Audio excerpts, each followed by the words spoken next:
Welcome back, everybody, to Too Much Popcorn, the movie review podcast where Jimmy and we watch a movie and then we sit down and we talk about it. We talk about things that we liked, things that we didn't like, and ultimately we try and come up to a conclusion. I was going to say like a consensus, but it's not always that. But we try and come to a conclusion on if we think you, the listener of this podcast, should watch the movie. That's right, we don't judge anything by a number system or a letter system. We simply just tell you, here's things we liked about it, here's things we didn't like. Maybe it's a good movie, maybe it's not, but regardless, you know, maybe we think you should watch a bad movie, maybe we think you shouldn't watch a bad movie, I don't know.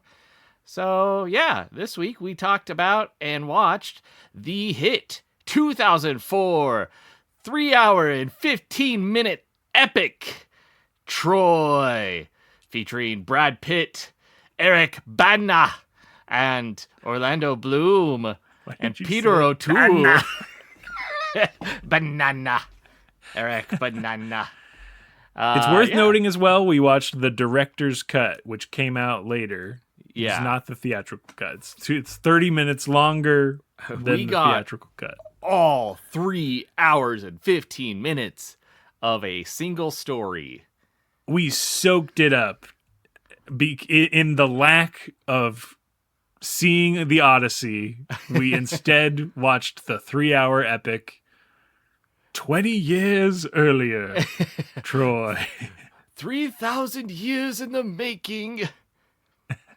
That's right. Homer wrote Homer's the Iliad. He wrote a prequel to Nolan's movie 3,000 years ago.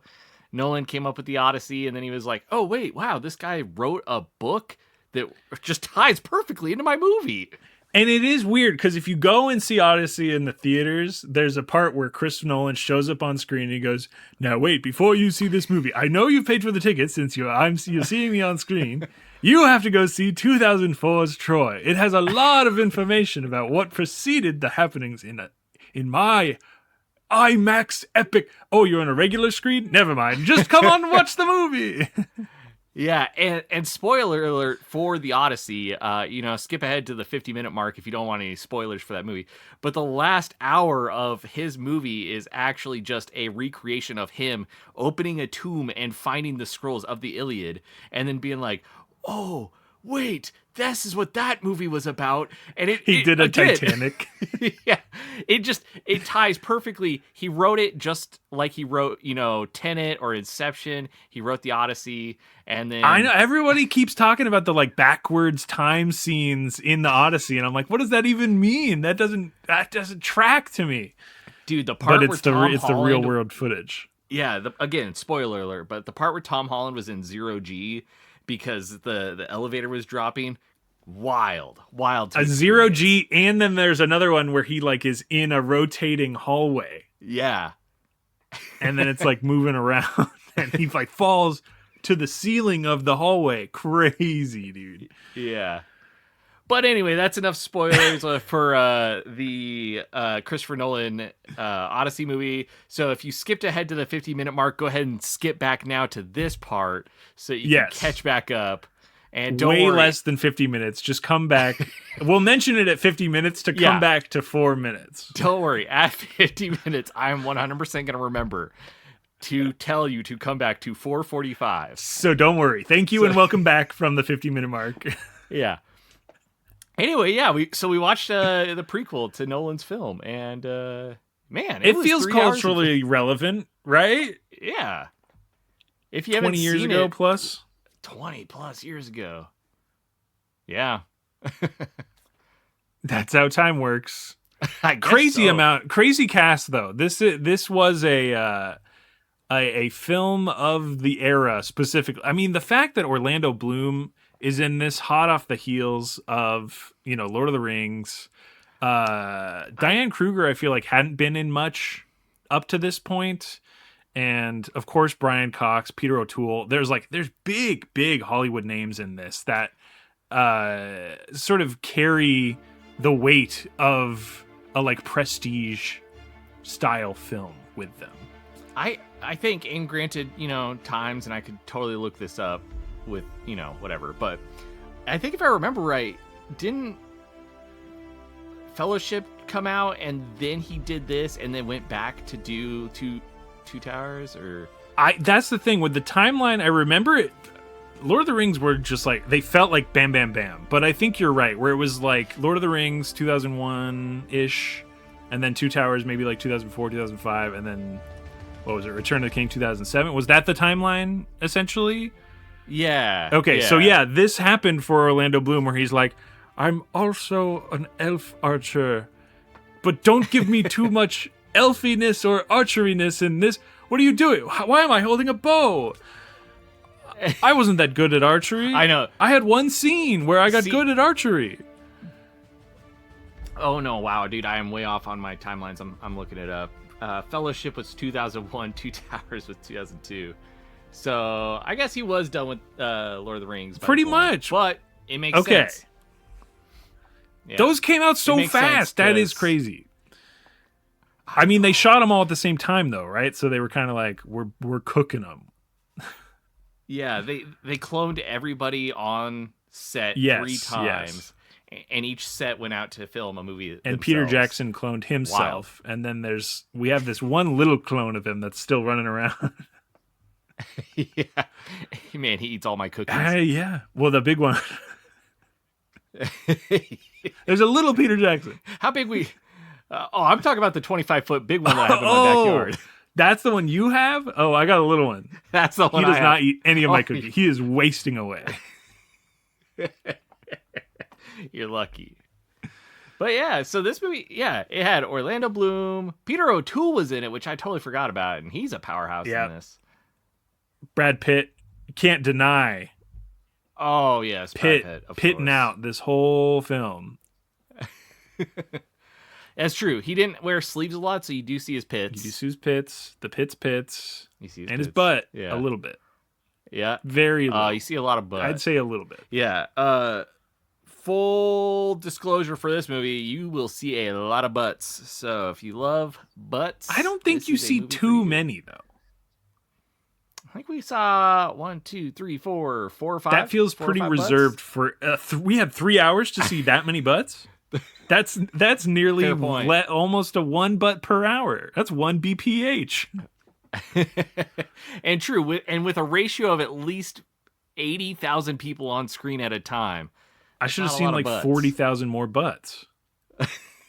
That's all I'm saying. I was not taken out by any of the nudity or sex scenes or anything. I think, honestly, it only to me felt weird because it was these characters that were like so at odds with each other, where you're like Orlando Bloom and Helen of Troy, right? Like Diane Kruger, like their relationship makes sense because in the fiction of the world they create, they're like, oh, last night was a bad idea too. Oh, and the night before, right? It's like they're like establishing that they've had this sort of romance off screen before the movie started and this whole thing.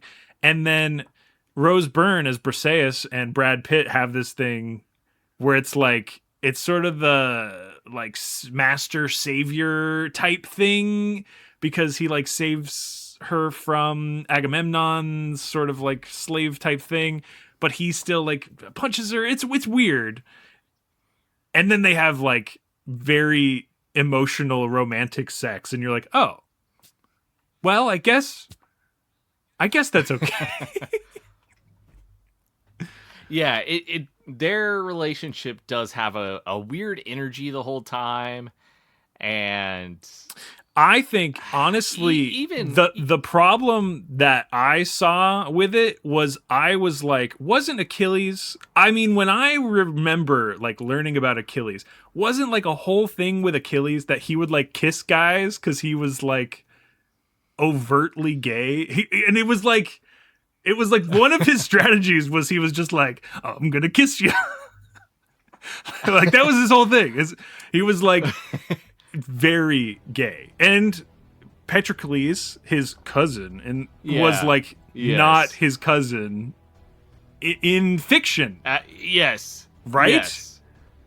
Yeah. So, but for some reason, they rewrote his character, and they're like, "Oh, now it's his cousin." Wink, and you're like, "Okay, so guys, you didn't have to do that." Like, so that's the thing is they really like were shoving it down your throat. Where they're like, Achilles, Brad Pitt, he loves women, and and I think that in my brain was like, he doesn't though. He straight up does not.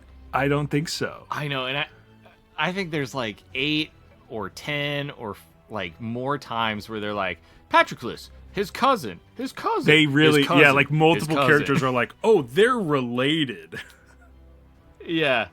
Like there's even a time where a character like runs into Patroclus and they're like, oh, you're Achilles' and he's like cousin. And they're like, wink, yes, cousin.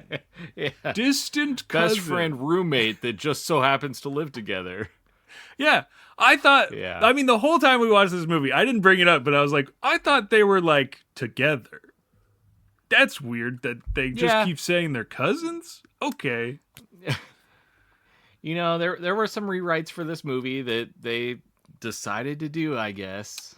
I think that's a good starting off point as well, because this is, again, steeped in 2004. This is a very strange time in cinema where they're like, I think there's the machismo, you know, like toxic masculinity is this thing where you're like, okay, well, we're adapting something that has all of these sort of intense themes about like what masculinity is, like how to be a man, like what a man's journey is, like the penultimate journey of manhood and like protecting your country and all this sort of stuff. But I think the film almost does a really good job of balancing that with all of the just abject, horrible decisions that the older men make in the film. And it doesn't shy away from like pointing at Priam and Agamemnon's like decisions and going like, these guys they're like pushing themselves towards something that they want so much that they do not see that it is wrong. And I think it's at the same time, right? It's like, it's interesting that the film does that. But then on the other hand, they're like, well, we're going to rewrite some stuff so that our sort of script works a little better. And Brad Pitt can be Achilles and have sex with a woman, right? So, so it's like it balances that in a very strange way. But I feel like there's attempts at it to have this like layered discussion underneath about like the decisions of the people making, you know, the war decisions, the war council that are like a bunch of old dudes that are like, I saw 2 birds in the sky kill a snake, therefore we will win. And you're like, okay, Birdcles, let's table that one for now, but I do like the energy. And then you're like, Hector literally comes in, you know, he comes in hot and he's like, I think we should give a day, right? I was out there. I saw the discontent between the men. I saw that they're willing to leave if we just leave them alone, and their whole army of 50,000 people will fall apart before our very eyes. And it's like a very cohesive, perfect argument. And then Priam just looks over at fucking Birdcles, and Birdcles is like, I don't know. Well, let's just kill him. Fucking kill him, man. We got the fucking strats. And you're like, yeah. We got big walls and lots of arrows. We'll win. But it was like Eric Bana's delivery of that speech in terms of like, you'll save like our men, like we are here safe within the walls already. We don't have to do this. And then everyone else is like, let's go to war, baby. Let's bring it to their shore. And you're like, it's painful to watch because you know that they know that they don't see it as wrong. Well, and not only that, but like that they know that the weight of war is not on them. I mean, that's a tale as old as time, Absolutely. that the old send the young to go die for their wars. And it's incredible that it's like this story is thousands of years old and they're still telling the same story, that things are, being told today, and it's because they're still relevant to today, where it's like, yeah, it still happens. Eerily relevant. Yeah. But yeah, it's I think an interesting take on the fall of Troy, on that sort of like part of the Iliad, right? Where I haven't read Homer's fucking Iliad since grade school. I don't even know, but like, I feel like the emphasis was always on like character as well. It just tells a tale more fantastically than sort of the goings on in this movie. But I do think the movie does a good job of incorporating these sort of, pantheon of gods and like the spiritual nature of like the Greek pantheon and how these people were like thinking back then. And I almost wonder if the 3 hours gives them that window to make those sort of like larger character choices.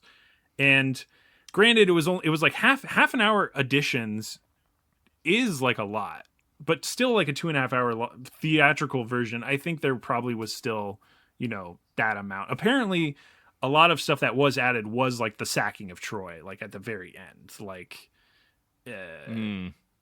there was not as much graphical, raping and pillaging and all of the sort of stuff that was happening in Troy, where we're just like, oh my god, like being just like totally taken off guard. And it's funny because throughout the film there's all this horrible, combat happening and just an immense amount of gore and blood and squibs and all this stuff going on. And then the fall of Troy still happens, and it somehow ratchets it up like even more to the barbarism of several degrees. It was intense, and I feel like that's saying something given the like barbarism of just the warfare that they were doing before. And I think a great framing of that is the quote unquote like 12 days of amnesty that they give each other. And so in the film, you get this sort of denouement of sorts where you're like, oh, the battle's over, give them time to move their dead, and, we'll give a send off for Eric Bana and all this sort of stuff.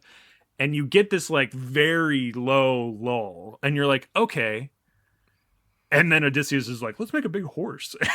And then it gets way worse. And you're like, you only had to go like a step down to 12 days of amnesty to become the worst people imaginable. It was insane. Yeah. And, so I like where your head's at with talking about, the changes to the story, because that is definitely something that's always difficult with these, historical retellings of things or adaptations of literature, where it's like, especially Homer, right? The dude was just writing a story. He didn't know what a movie was, nor did he ever expect his work to be made into a movie. He knew. Like, yeah, he was like, yo, okay, interior. And it's written like a screenplay. Absolutely. Yeah. And so, it's always interesting when you go to watch a movie that's based off of some classical literature, and there's always the people that are like thrown off because they're like, and rightly so, sometimes you want to go see a movie that you've read the book about, and you're like, okay, I want it to be exactly like what I've read. But it's like, yeah, if you have that, then, you're going to be missing some, character building development, or, sometimes scenery's not set right. And so, yeah, you got to change things. And I think this movie did a good job of like, hey, I'm going to be mostly faithful to the work, but yes, I have to take liberties with Homer's work because it's not written to be a movie. It's not written to be entertaining for a 3-hour chunk. It's supposed to be read as a poem. It's a poem. And so it's very interesting to see how a director does that. And, I think for what it's worth, Wolfgang and the crew did a good job of taking, a poem and making it 3 hours of entertainment. Yeah. I mean, honestly, especially for the time and like what since then has been of this scale. I feel like there is an element to it of a sort of clout chasing Lord of the Rings, where you're like, Lord of the Rings can do big orc armies and huge stuff. It's time to do the Iliad, right? Like, there is an element where even we were joking about, being shown in high school, like a 1956 Fall of Troy, or like, early Hollywood version of Homer's tale, Achilles fighting and the Fall of Troy and the Trojan horse and all this sort of stuff. And so it's like, again, there are these touchstones of cinema, even multiple Troy epics. And especially in olden times, there was a big push for like these classical, I don't know if it was like a low budget thing, because it never seemed like it. There were always intricate sets and, Hey, the story's in the public domain. You don't have to pay anybody that's extra the thing. for those I feel like there rights. always it has been a push towards like, well, this story exists. People inherently are able to like understand the heroes within the story, the heroes, the anti-heroes, everyone in the Iliad, in Homer's tale, are like an understandable archetype. So you could build off of that and make this movie every 10 years and kind of be in that thing. But I think it's important that 2004 era, 2000s and onward were such a strange shift in like what Hollywood was trying to do. And I think we specifically noticed the CG like in this movie is pretty good. There's a lot of believable set stitching and, background extension and all this sort of stuff that crew and cinematography, Peterson, like direction, everything makes it work. And I think there's something to that, especially in 2004 and around this era, where when you do have a crew that's able to shoot scale like this and make it believable and make it where I was not taken out of this movie one time. I really was like bought into the existence of Troy, the existence of, the city before and the battles and the ocean and all the triremes and just the huge scale of everything looked great and held up really, really well. And I never saw this movie in 2004 or before this point. So I was like, this might be really bad, but it looked really incredible. I was very much pleased with that. And I think there's something to that where, we just briefly watched a 1956 thing where it's just like two little cart guys and they're like, yeah, Achilles, kill him. And you're like, this doesn't look great, but there is an element that like, it almost looks and sounds very similar to what we watched with Troy here. Yeah, and I think that's actually one of the things this movie does very well is keeping you in the movie itself. And I think one of the things that at least helped me, stay in the movie and not get drawn out is that it does the camera trick where like most of the camera angles are from believable angles. So, you don't have like a lot of like high up sweeping aerial shots because obviously helicopters didn't exist back then. So why would, you be getting this aerial shot of a helicopter? It's like whenever they're doing their aerial shots, it's at least from the height of the wall of Troy or from the arrow or somewhere in that area. Yeah. Or from the arrow or a spear. Yeah. And so it does that like Pacific Rim thing where it's using all the believable angles of like, okay, here's what I am and here's my scale compared to this thing, and it keeps you in it. And I did really like that. Yeah, I also I also like the style of this movie. I know a lot of people don't like the style of this movie because everybody's got some kind of like fancy armor, and it's not 100% accurate to the times or believable. But I kind of dig that, and I think it goes back to what we were saying about like that 2004 era where like things in film and cinema were almost kind of experimental, where like with this wasn't 2004, but the Romeo plus Juliet movie. Oh, uh I forget, he did Elvis later though. yeah Yeah. yeah, with Yeah, yeah, DiCaprio and yeah. all that. Like, it's like, hey, we're taking this story that everybody knows. You've read it in high school. You've read it at some point. You know of it. You know the Yeah. story. It's a cultural touchstone, and we're putting some kind of jazz on it and making it Yeah. different. And I think this movie does that, and it does that to its own credit, where you're like, okay, well, this movie was made in the 1950s and then in the 1970s and then in the 1980s. Why the hell would I want to go and rewatch a movie that I've seen multiple times and I know the story? It's like, okay, well, this time because everybody's wearing cooler armor and Brad Pitt jumps around doing fun little acrobats. Like, I don't know, like it's the one thing that I always remember from this movie is like the fighting style and the way that like Brad Pitt, holds his shield over his head as he's fighting. It's like, is that believable? No. Is that practical? No. Is it cool and very interesting to watch? Kinda. Yeah, Pretty cool. kinda. And so like that's movies unfortunately are about spectacle, so put spectacle in your film. If everybody's going to be sitting on the front lines, doth I do protest, Hector, come fight me, and we shall fight one-on-one as adversaries, that's only going to be so interesting. But you get Eric Bana and Brad Pitt jumping around each other and doing cool stuff. Yeah, I'm going to watch that. I actually would even wager before the Hector Achilles fight, which is the ultimate clash of warriors, soldiers, and the like key turning point of the film. Honestly, there is an initial setup of Achilles versus a big boy, just a big man, and it's like a one-shot kill. It's 15 minutes into the movie and you're like, what did he just do?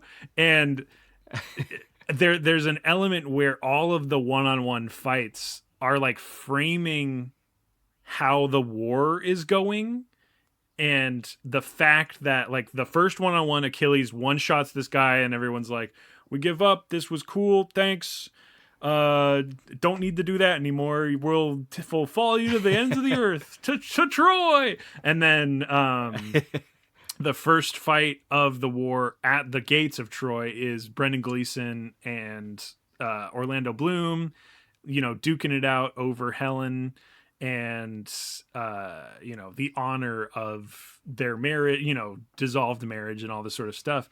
And it's just a fucking mess. Brendan Gleeson fucking wailing on Orlando Bloom, and Orlando Bloom's like 2 times smaller than this fucking guy. And he cuts him in like the tendon, and he's like falling all over himself and weeping at Eric Bana's, ankles and all this sort of stuff. And you're like, this is very weighted poorly. You have made a mockery. And it's like Brendan Gleeson's character is like fucking pissed. He's like, this is not how this is supposed to go. You die with honor. You die like a man. Like there is, you're kind of like, he is kind of being a fucking loser right now. Yeah. But it's like, it then expands out to the rest of the war where, it is a brutal bloodbath between one army and the next, even though it is like very strange how it goes forward. And then, the Hector and Achilles fight is very evenly matched for like a lot of it. And then it is just like brutally finished in the way that it is. And Yeah, it doesn't match like side for side, like, oh, who's gonna win? Oh, Brendan Gleeson's going down. That means that, for this period they're doing that. It doesn't match in that way, but it does feel like the aura of the fight matches the next, like hour or so of the film of what you're gonna see because of the character building within a singular soldier's bout. And I think that's another thing that this movie does really well is not only that telling of old men sending young men to fight, but also the pride and ego of old men making bad decisions that then get a lot of people killed. Where, Brendan Gleeson gets killed, and then Agamemnon, his brother, is just fucking wrought with pain and anger at seeing his brother killed, Menelaus.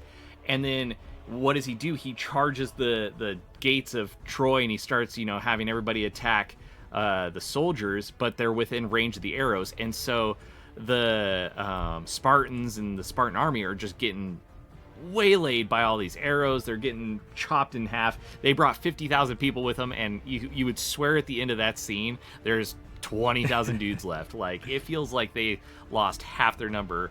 But it's all because Agamemnon's making these dumb decisions of, hey, we're just going to charge. We're within range of these arrows. I don't care. And it's all based off of pride and ego. And then later on, going back to Peter O'Toole, he's sitting in the walls. He's, the king of Troy.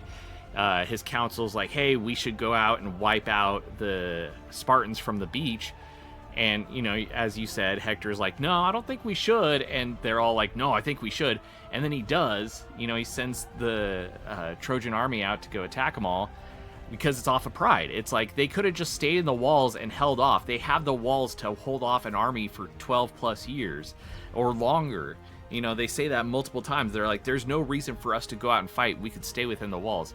But Peter O'Toole, wants the Trojans or the Spartans gone, and he also sees how they're winning this war, and so he's like, yeah, we're gonna go out there and we're gonna attack them.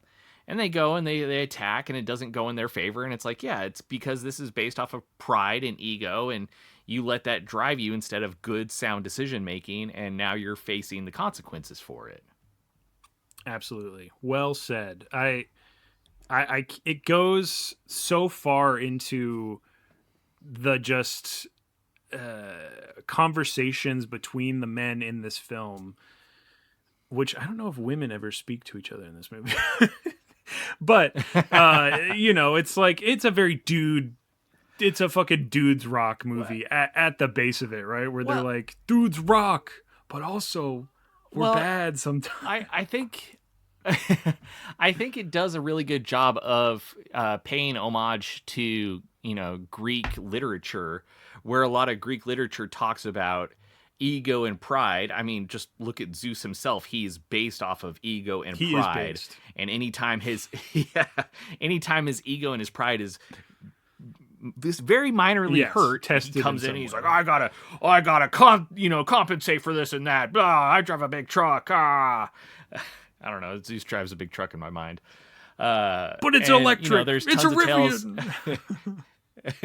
When you look at Jason and the Argonauts or Odysseus, not to spoil the Odyssey, I know you're still out there at minute 50, but those characters make egotistical, prideful decisions that then get lots of people killed.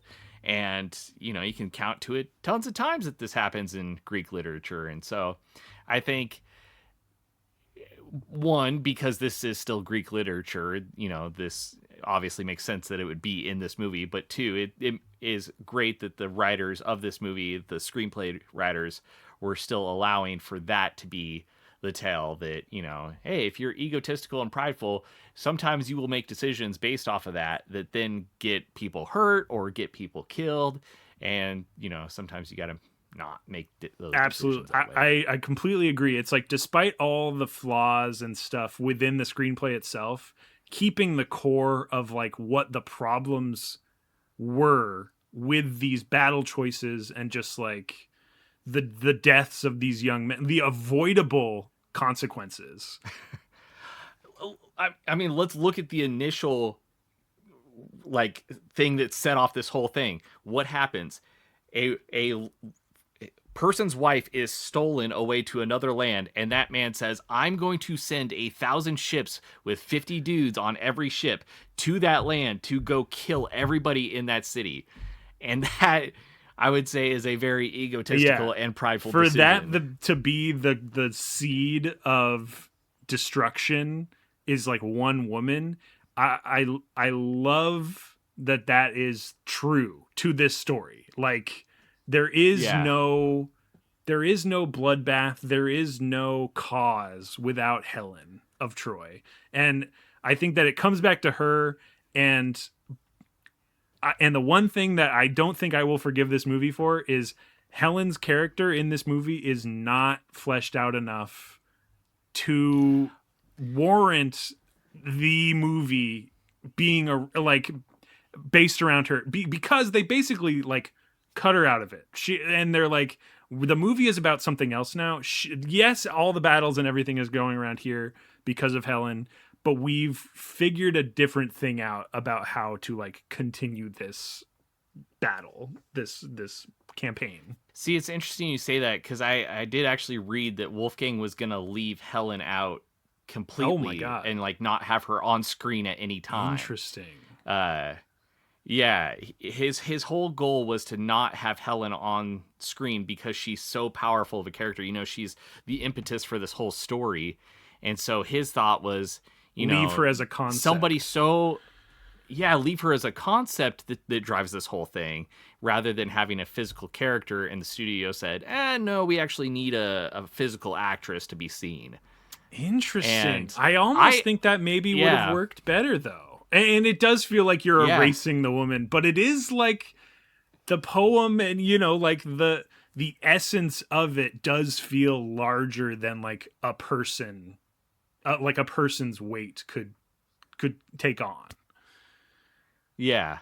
Interesting. Yeah, and I think the movie tried, and the actress whose name's escaping me at this moment, who played Helen, Diane Kruger. I think she tried to show the weight of having a 50,000 person army sent after her, in which thousands and thousands and thousands of people die. But that alone is so powerful of a thought and of emotion that it's like, that's hard to display that on screen. And so, I think she tried her hardest, but I do see the like other side where it's like, okay, if you have Wolfgang's vision where there's no Helen on screen, I think that could be told that much more forward, where you have physical on screen, thousands of people dying all the time in these bloody, terrible little tete-a-tetes.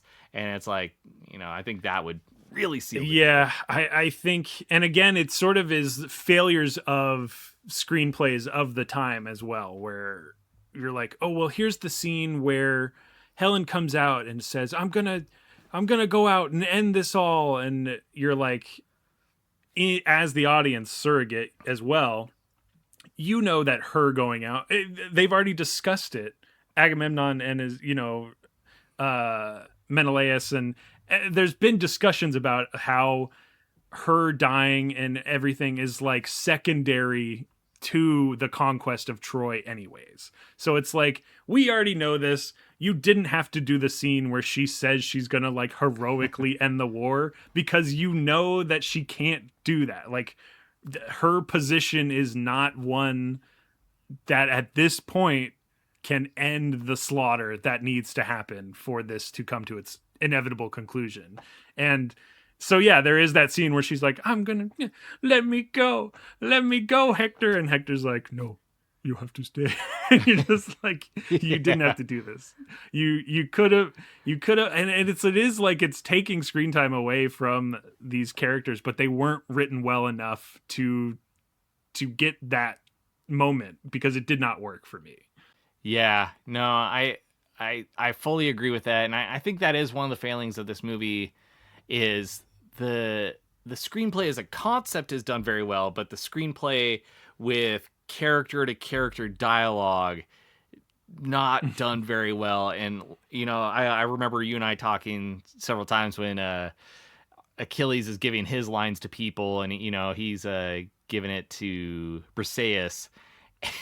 And, you know, they're chit-chatting about things, and it's kind of just like, I don't believe this. I don't believe this interaction between you guys. And, it, you know, it's a little bit of the actors, but it's also like, I don't know, it's just the conversation that's happening here just doesn't feel believable. Yeah. I also think it's to just some reviewing of like Troy, you know, like the filmmaking and stuff behind it. And some article was saying that like Brad Pitt was doing his, you know, Brad Pitt and Eric Bana were also doing British accents. And I will point to Brad Pitt and say, where is the British accent? There is not. Yeah. There is a Brad Pitt accent. There's the Arrivederci. I do not fucking see a British accent on. I think Eric Bana, like, an Australian, like I think he's better at the accent work because he was doing like a, you know, reform thing. But it's like when you're against Brian Cox and Peter O'Toole, who like commanding British vocal performances on, you know, voiced over or on screen presence, and you put fucking Brad Pitt, the immortality. There on the shore is glory. It's yours. We will go get it. Yeah. There is that, and again, that line of Achilles, it was in the trailers. Every time I saw that, that was like a joke with my family. We were like, take it, it's yours. Like there was just no. I think it was the reason why we didn't see it in theaters, because we were hot off the heels of Lord of the Rings, and we're like, now that's good fucking fantasy like going on here. And we see fucking Brad Pitt with his goofy ass hair on a fucking trireme heading towards Troy, and we're like, I don't think this is gonna be it. So it took 22 years plus, you know, to watch. Yeah. No, that's fair. You know, I think a lot of the casting, like we talked about at the beginning of this, is very good. And I love Brad Pitt. I love him in so many things. Once Upon a Time in Hollywood will always be a wonderful soft spot in my heart for him. But this movie, he just doesn't shine the way he should. And I like to believe that he gave it his all, but, you know...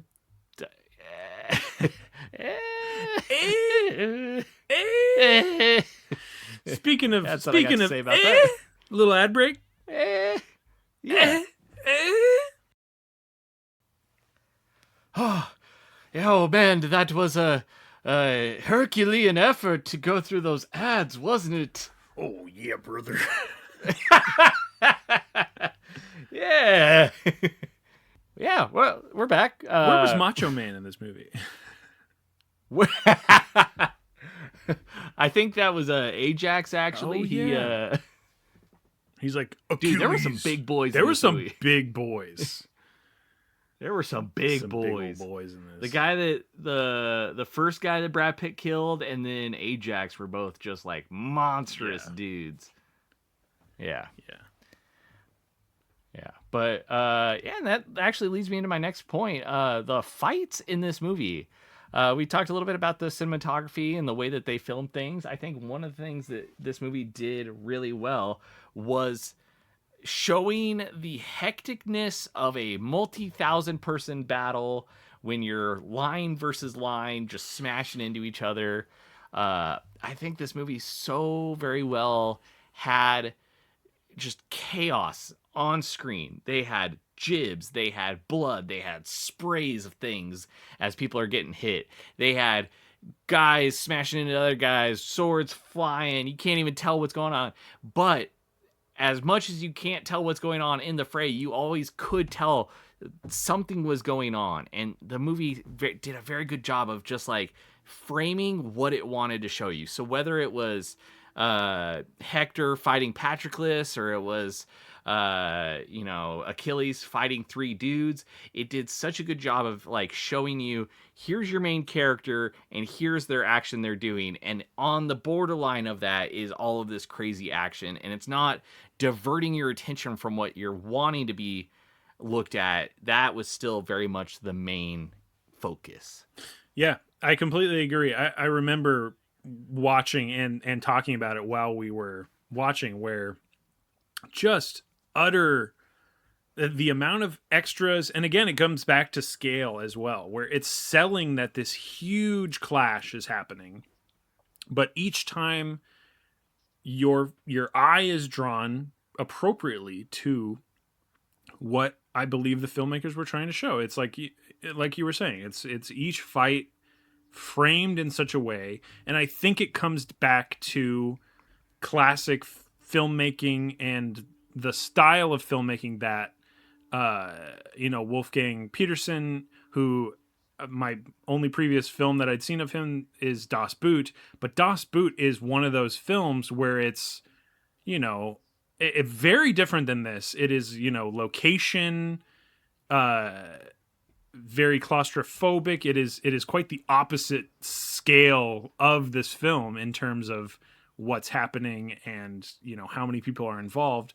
But it is still like one of those quintessential films where you watch Das Boot and you're like, I see the vision. I understand like what's going on here. I'm not a big fan of Das Boot. I think I saw it too young. I think if I rewatched it now, I might click with it more.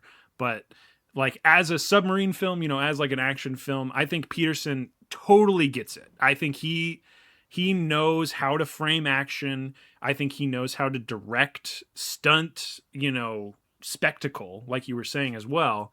And when you have a stellar cast like this, again, we've said so many names already, and when you have an immense cast like this that you can pull to and point to these very well outfitted and kitted out type people with the interesting looking armor and, spectacle of the time, that, you're going to get something that like is cohesive, is watchable, to like base level watchable.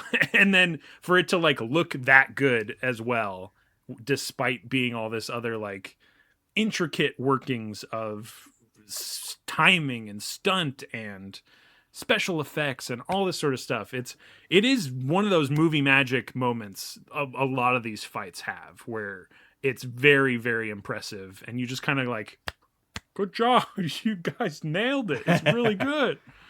I think that's actually I think this movie really can be boiled down to that word of spectacle, right?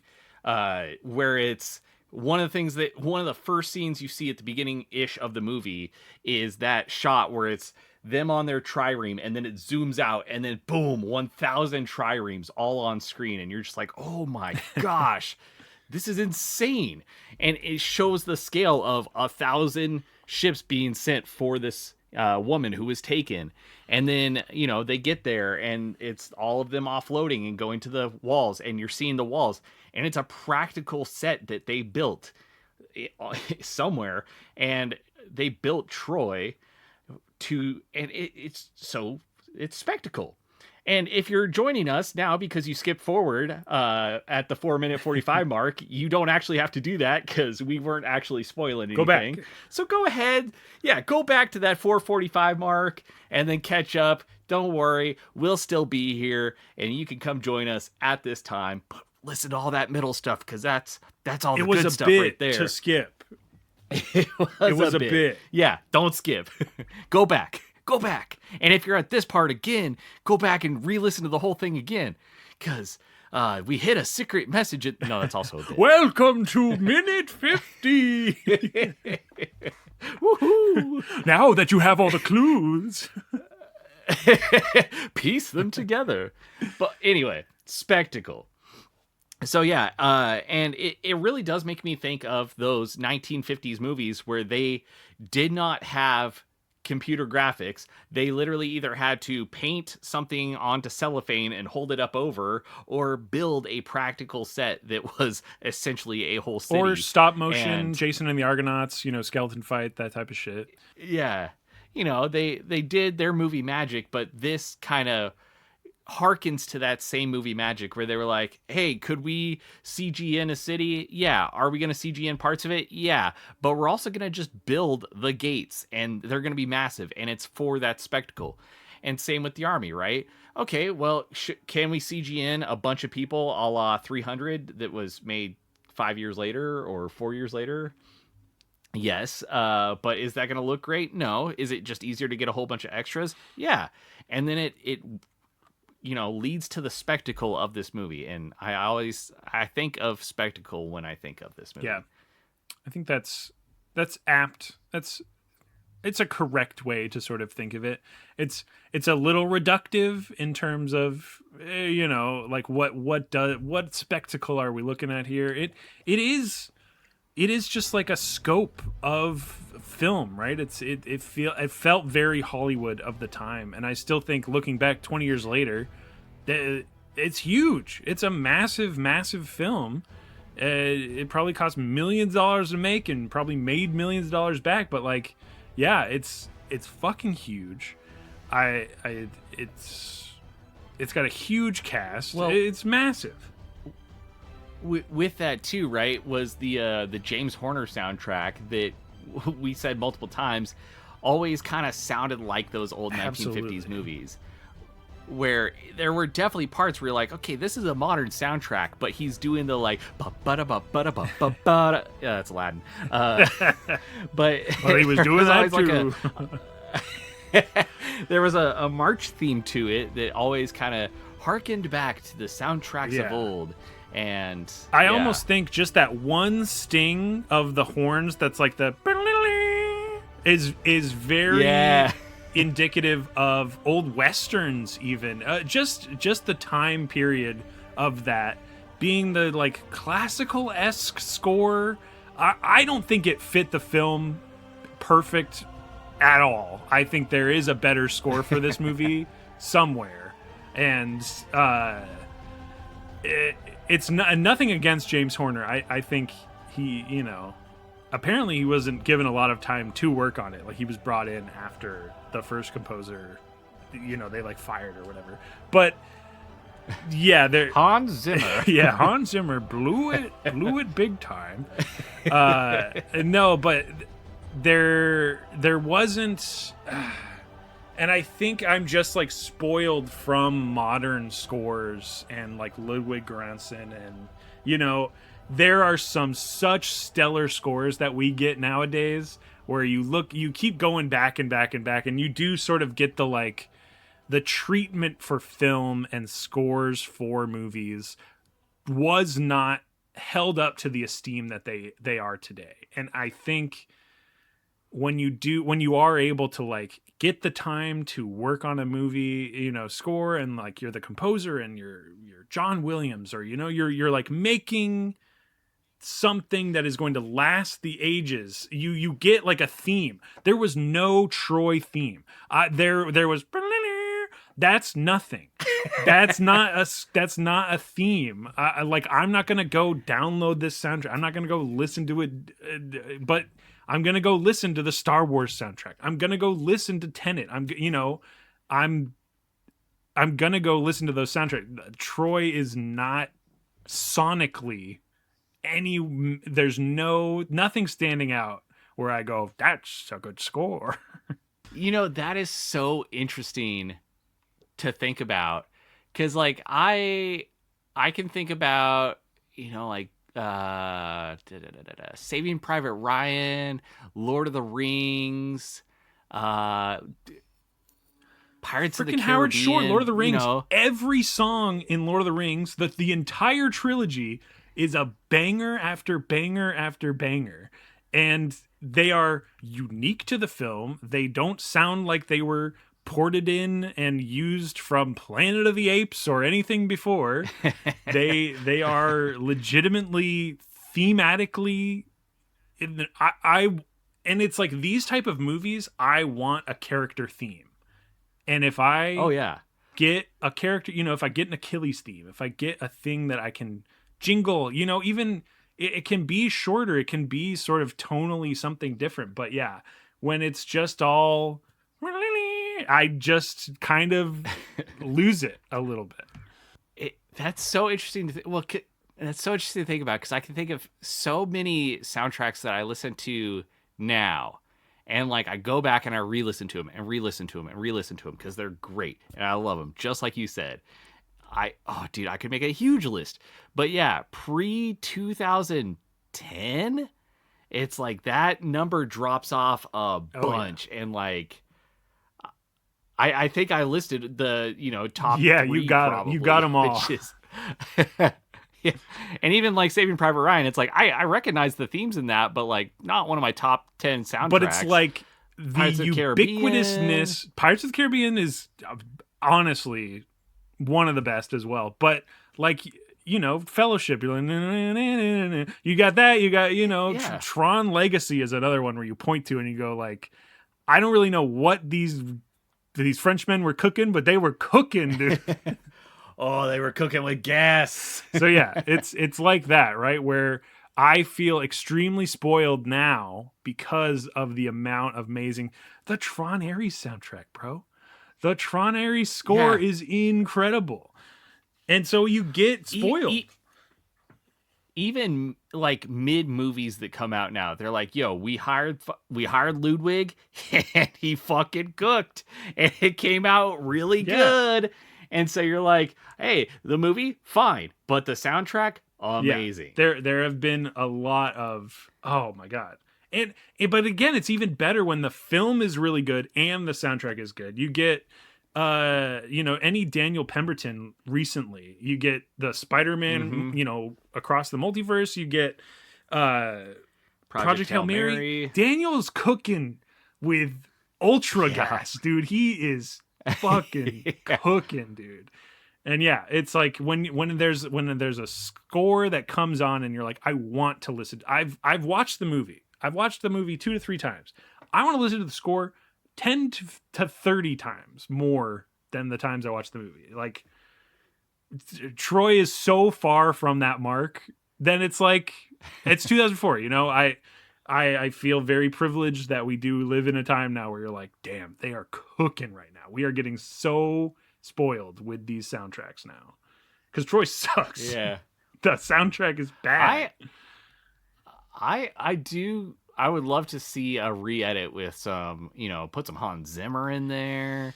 Because again, like half of Dunkirk's, like the half of the tension of Chris Nolan's Dunkirk is in the score and the sound design of everything happening. And you're like, there's no tension without that score. Inception is sort of the same way where you're like, the Batman trilogy has the same thing where, James Newton Howard and Hans Zimmer were just cooking. Yeah, Tenet, Inception, all of that is he needs that pacing that comes from the score. And and so there were a lot of when there were the drone, not drone, but like helicopter shots or big sweeping things or just other establishing things that had a sort of lackluster score under them. I pointed to it and I was just like, nah. Well, yeah, and I think that's the thing, right? Is like when I come away from a movie, like you said, I want something that I can hum or whistle, something that I remember. And I'm like, you don't like that one? I couldn't whistle or hum a single song from this movie. And that's just the score, right? Like, it's except for the Basil song that was the Polydorus song sampled. That was in there somehow from from Starship Troopers. Yeah. So yeah, ultimately, what do you think, Jimmy? Give us would you watch it? Would you wouldn't watch it? Would you tell somebody to watch it? What do you think? I think it's also important that regardless of whether we reach consensus or what is the opposite of consensus? Disagreement mode or anti-consensus? Disagreement mode. We have consensus mode and disagreement mode. We always have to give it a little blah, blah, blah, blah. It gets horns regardless of that. But all that's to say, for Troy 2004, we're talking big A-list names here. We're talking massive scale, lackluster soundtrack, Brad Pitt doing his hardest to have 10 abs and not speaking a British accent.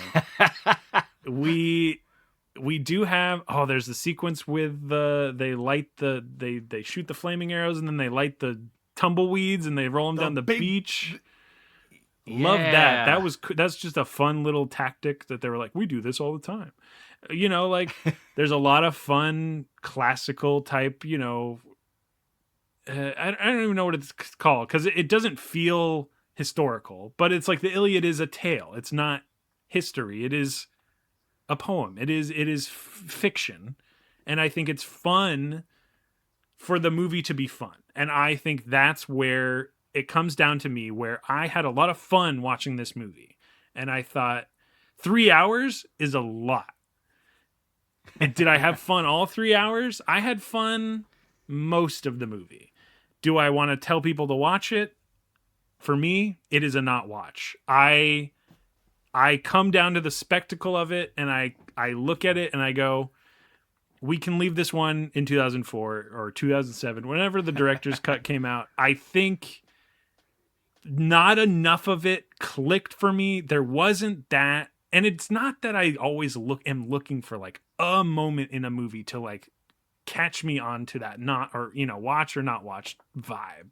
But for this one specifically, everything boiled down to too many problems being like a mess, where you look at Brad Pitt, the leading man, and you're like, he does not belong in this movie right now. He looks fine. If he opens his mouth and starts to act, I need him to be away somewhere else. And I think there's too many writing problems. There's too many score, especially the score, James Horner, man. I know this is back in your back catalog, but like, how did you let this one happen? You've done some great scores too. I was dude, he's done some bangers. Very, very disappointed in this score.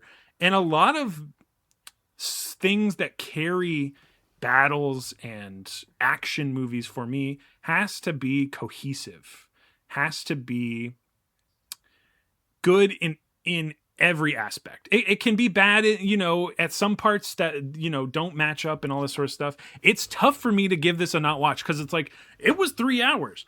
I feel like I need to tell people to sit down for 3 hours and watch this, but I cannot in good conscience say that. It is a not watch for me, Aaron. What is it for you? Wow. Interesting. Yeah, I see what you're saying. And, man, I like a lot of this movie. And this movie, I think, ultimately boils down to, it's a good movie. It's a really good movie. We literally just talked about how great the spectacle is in this movie. And I'll stand by that. Like, they had thousands of people on screen fighting thousands of people on screen. There was not actual people murdered in this movie, but like, sure looks like it. Man, I felt like I was there watching people fight for the, fate of their city. And the Iliad's a great story. I love it. I think ultimately it's a not watch. Yeah. And I'm right there with you, man. It's a great movie. Good movie. Very fun movie. But ultimately, I don't feel that people need to watch it to enjoy it. The spectacle's there, the fun things are there, the action is fun. It's cool to see Brad Pitt jump around and kill people. But ultimately, I just don't think it's something that, and it's not even about the length of it, right? Like, yeah. When there's other long movies, sometimes I'm like, oh, don't watch it because it's a waste of 3 hours of your life. I wouldn't say this one would waste 3 hours of your life. Like, I've seen this movie before and I went out of my way to watch it again. Did. We're not just watching this because of, Nolan didn't pay us to watch this in honor of his sequel. He probably would have paid us to not put this episode out and speak at all. Yeah. He probably would have paid us to go watch his movie and then talk about that. Nolan. But yeah. We're right here, man. we're here. Pay us off anytime. Not a joke. Yeah, I don't know. It's just ultimately, I don't think it really sends anything that people need to receive. I don't think it really has a cultural touchstone where I'm like, you gotta watch it because it'll enrich your life in this way or Yes. that. There's nothing that I think you like absolutely need Which to not see. all movies need to do anyways, but I do like, I agree. It didn't, it's like when we are making this decision, I am like, man, it's not arbitrary. I watched it and I don't think Yeah. anyone else needs to. It's fine. It's good. It is a good movie. I don't think you need to watch it. I'm saying not watch. Eh. We have a consensus mode. Bwah, bwah, bwah, Boy, consensus mode. But you know what I would watch? The 2 years later, Sean Bean starring as Oh my God, yes. Odysseus Oh. in the Odyssey. Where did that movie go? Yeah, where Did that movie go? ever have a chance to exist ever? I like to believe so because Sean Bean's great and him as Odysseus in this, Impeccable. like he did a great job. Yeah, he wasn't on screen very often, but every time he was, it was just like, oh, It was thank great. God he's on screen. It was such a good role for him. The beard was beardin', the hair was hairin'. Oh, dude, the hair was He was such a good character, and apparently his introduction with the two lackeys is only in the director's cut. So there's a theatrical cut of this movie where he just shows up on the beaches of Troy and is like, "What's up?" And I think that's crazy because he has a cool dog. He makes a joke about how like the king drinks all his wine and like all this stuff, and like the two guys are like, "You shouldn't speak that way about your king," and he's like, "But what if I am the king?" And they're like, "Whoa, oh, oh." And, like unmatched lackeys in this movie. I said it while we were watching. I will say it again. The goofball fucking second tier men in this movie that are like third tier to even the second tier are like, oh, sorry, I didn't mean to have a role in this movie. Let me skedaddle out of here. Like incredible. I'm stealing the scene. Incredible scene stealing doofusy lackey men in this movie. I loved it. But that's the thing. It's like that part of the movie was not pivotal to, you know, like that. Those characters were not pivotal. The Brad Pitt is the key, the lock, you know, the glue holding everything together. And you go, I don't know if it needed to be Brad Pitt over here. I don't know. And so, see, you wouldn't know this because we watched the director's cut, not the theatrical cut. Actually, when Sean Bean shows up in the theatrical cut, he's actually playing Brodicius. And when he cuts on screen, he's like, "What's up, guys? I'm here." And everybody's like, "Oh, it's Brodicius." They all high five him and he throws on some shades. The Odyssey. The Bro Odyssey. Yeah, it's Nolan, reach out to us. Because again, Sean Bean, when he gets out of that Trojan horse, you can see the horror in his eyes of what is about to unfold. Oh, yeah. It is incredible.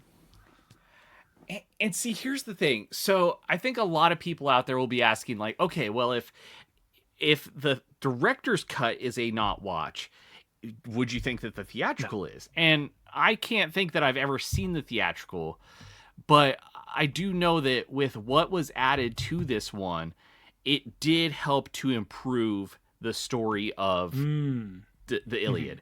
The way that they, you know, the things that they added, the fact that there's 30 minutes to add 30 minutes to a film, that's not doing a Snyderverse recut or whatever. That's Wolfgang thinking, hey, I got 30 more minutes that I can add to this, and a lot of that's going to be people dying once Troy's doors open. Yeah.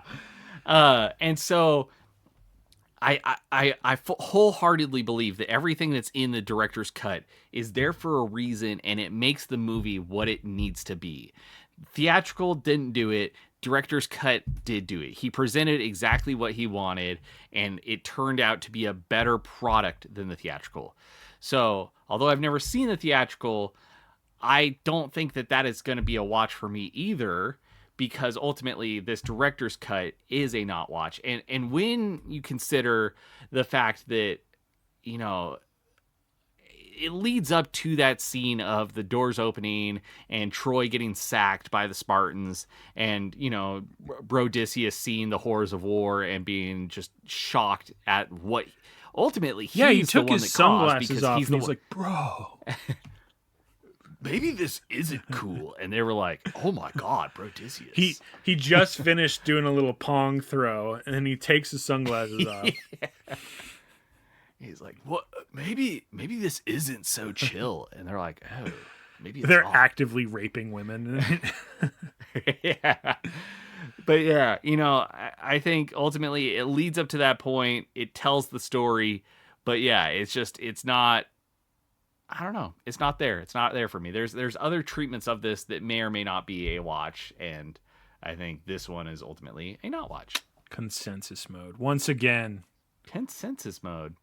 we're really in sync about these recent movies, Aaron. We are. We swear it's not on purpose. We're not coming up and talking about these beforehand and coming up to a consensus. No. It's why I wanted to delay my about... true feeling until the last moment of my, giving you the information, because I was like, I don't know what Aaron's is going to think about me not saying it. I know, and I'm trying to hide it too, because I'm like, oh, maybe Jimmy thinks I really am going to say a watch on this one. But yeah, no. And I think we talked pretty positively about it too for a good bit of the episode. Because there's a lot of good to say. And again, and that's the thing, right? Is like we can watch a movie, we can say, hey, we can tell that this is a good movie or a bad movie, and that doesn't mean that a bad movie should always be a not watch. Sometimes a bad movie is fun to watch, and we want you to watch it. So we'll tell you. And we're sick little freaks. And sometimes like a good movie. Oh, trust us, we'll watch a bad movie. But yeah, and then other times there's good movies where it's just like this doesn't do anything for you, the viewer, and we don't feel it's worth your time. Yep. Yeah. We still gotta watch Barbie. So thank you.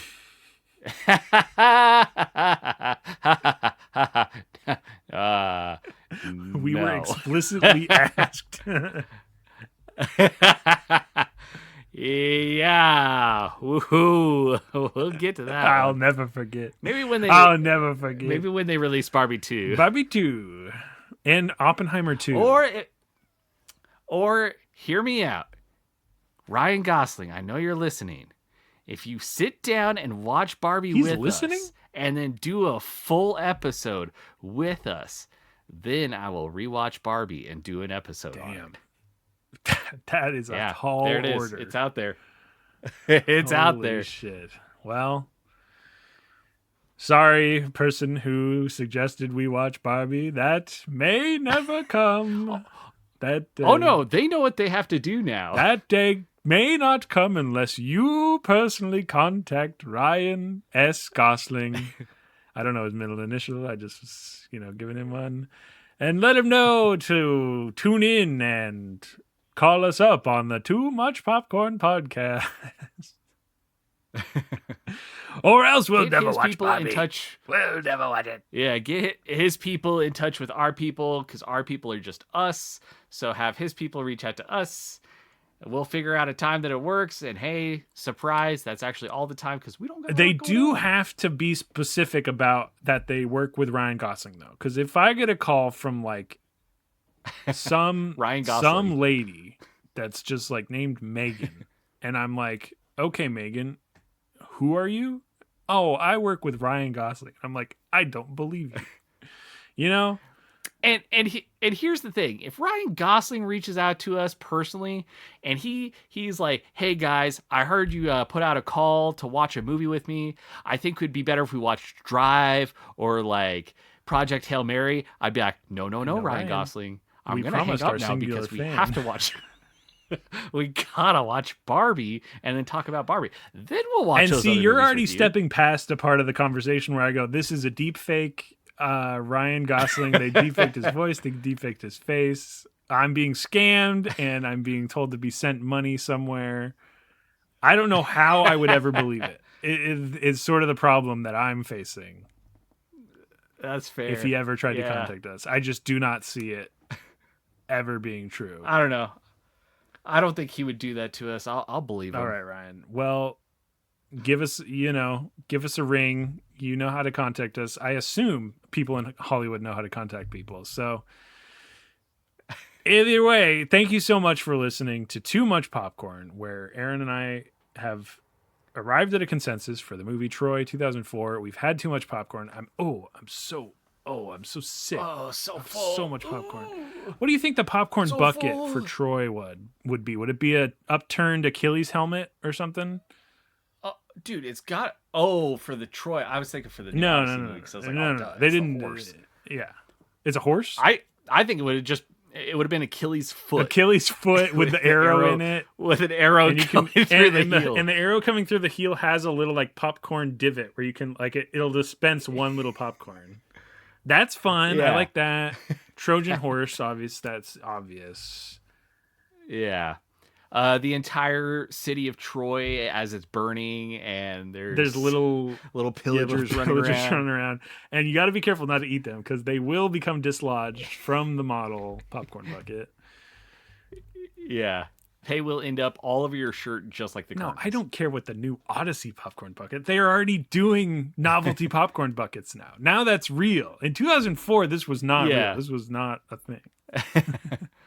It was a novel concept. But either way, thank you so much for listening. You have a good one. Goodbye. Goodbye.